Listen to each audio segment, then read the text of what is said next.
MSc आज 15 February 2020 तदनुसार 3 फागुन 2076 शनिबार। आज हामी माथिल्लो कोठाबाट हेर्नेछौँ। आजको शीर्षक छ म यही छु। आज हामी परमेश्वरको वचन गलाती 5को 22देखि 26सम्म पाठ गर्नेछौँ। तर पवित्र आत्माको फल चाहिँ प्रेम, आनन्द, शान्ति, धैर्य, दया, भलाइ, विश्वस्तता, नम्रता, संयम हुन्। यस्ता कुराहरूका विरुद्धमा कुनै व्यवस्था छैन। तर तिनीहरू जो ख्रीष्ट येशूका हुन् तिनीहरूले पाप स्वभावलाई त्यसको वासना र लालसासहित क्रुसमा टाँगिदिएका छन्। हामी पवित्र आत्माद्वारा जिउँछौँ भने आत्माकै अनुसार हिँडौँ। हामी अहङ्कारी नहौँ, एउटाले अर्कालाई रिस नउठाउँ र एउटाले अर्कालाई ईर्ष्या नगरौँ। आमेन। किनभने परमप्रभु तिमीहरूका परमेश्वर नै तिमीहरूसँग जानुहुन्छ। उहाँले तिमीहरूलाई कहिले छोड्नुहुने छैन, न त त्याग्नुहुनेछ।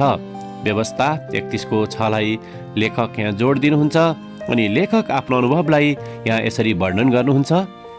जब हामी समुद्रको किनारमा जान्छौँ तब म, मेरो श्रीमती र मेरो छोरीलाई सूर्य अस्ताएको हेर्न निकै रमाइलो लाग्दछ।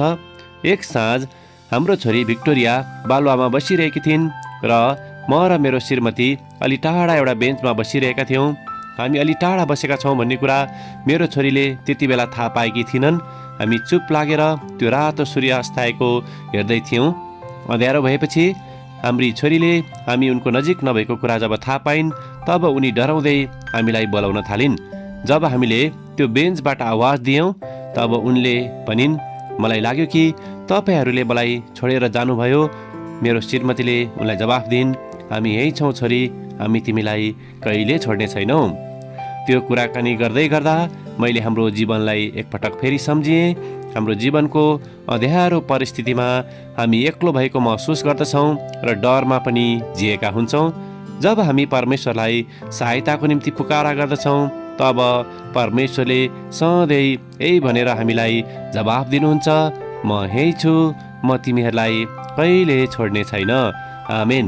आजको विचार, परमेश्वरले मलाई सधैँ म यही छु भनेर भन्नुहुन्छ। प्रार्थना। अनन्तका परमेश्वर, तपाईँको विश्वासयोग्यताको निम्ति तपाईँलाई धेरै धन्यवाद। हामीलाई सहायता गर्नुहोस् ताकि हामी कहिले तपाईँबाट टाढा नगएका हौँ। येशूको नाउँमा आमेन। आजको लेखक जेफ वेन्सली, जर्जिया, अमेरिका। आजको प्रार्थनाको विषय भयभीत भएका बालबालिकाहरूको निम्ति।